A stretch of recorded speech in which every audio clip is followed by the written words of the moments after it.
નમસ્કાર મિત્રો, બોટાદમાં નમો નવરાત્રીનું ભવ્યથી ભવ્ય જ્યારે આયોજન થઈ રહ્યું છે, ભારતીય જનતા પાર્ટી તેમજ સુરક્ષા સેતુ સોસાયટી દ્વારા આયોજિત નવરાત્રીનું આયોજન થઈ રહ્યું છે, ત્યારે બોટાદ જિલ્લા ભારતીય જનતા પાર્ટી યુવા મોરચાના પ્રમુખ જિગ્નેશભાઈ બોળિયા આપણી સાથે જોડાયા છે.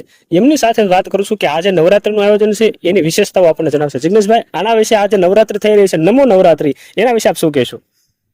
ખરેખર આ નમો નવરાત્રી 2025 અમારા આદરણીય જિલ્લા ભાજપ પ્રમુખ શ્રી મયુરભાઈ પટેલના નેતૃત્વમાં બોટાદ જિલ્લા ભારતીય જનતા પાર્ટીના સૌ કાર્યકર્તાઓ અને સેતુ સુરક્ષા સોસાયટી અને બોટાદ જિલ્લા પોલીસ પરિવાર ત્રિમૂર્તિ ગરબા નમો નવરાત્રી 2025નું એક ભવ્ય આયોજન જે આવતા વર્ષે પણ કરવામાં આવ્યું હતું, એનાથી પણ વિશાળ જગ્યામાં આ વખતે ભવ્યથી સ્ટેજથી માંડી ભવ્ય કલાકારો અને અમારા આની અંદર અમારા કાર્યકર્તાઓ દ્વારા પણ ખૂબ જ વ્યવસ્થિત સ્વયંસેવકો સાથે જોડાય અને અહીંયા ચુસ્ત બંદોબસ્ત સાથે નવરાત્રિનું ભવ્ય આયોજન કરવામાં આવ્યું છે.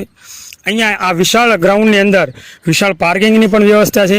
સાથે આપને જણાવતા આનંદ થાય કે માત્ર ને માત્ર બહેનો માટે જ આ આયોજન કરવામાં આવ્યું છે.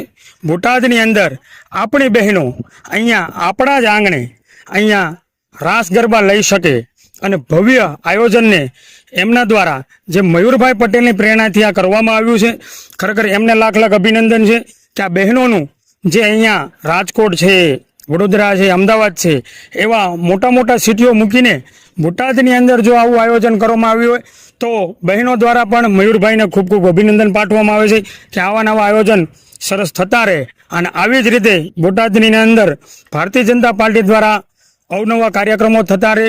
લોકોની લાગણી ખરેખર ભારતીય જનતા પાર્ટી સાથે રહીને પૂરી કરે છે એવી બહેનો કહી રહી છે. અમે તો માત્ર આપણે મીડિયા દ્વારા માધ્યમ દ્વારા કહેવા માંગીએ છીએ કે બહેનો અમારી સુધી આવે છે અને ખરેખર ખૂબ ખૂબ અભિનંદન પાઠવે છે. એટલે અમારા સમગ્ર આયોજકશ્રીઓનો પણ ખૂબ ખૂબ આભાર કે આવું આયોજન દર વર્ષે કરતા રહે એવી સમગ્ર જનતાની પણ માંગ છે.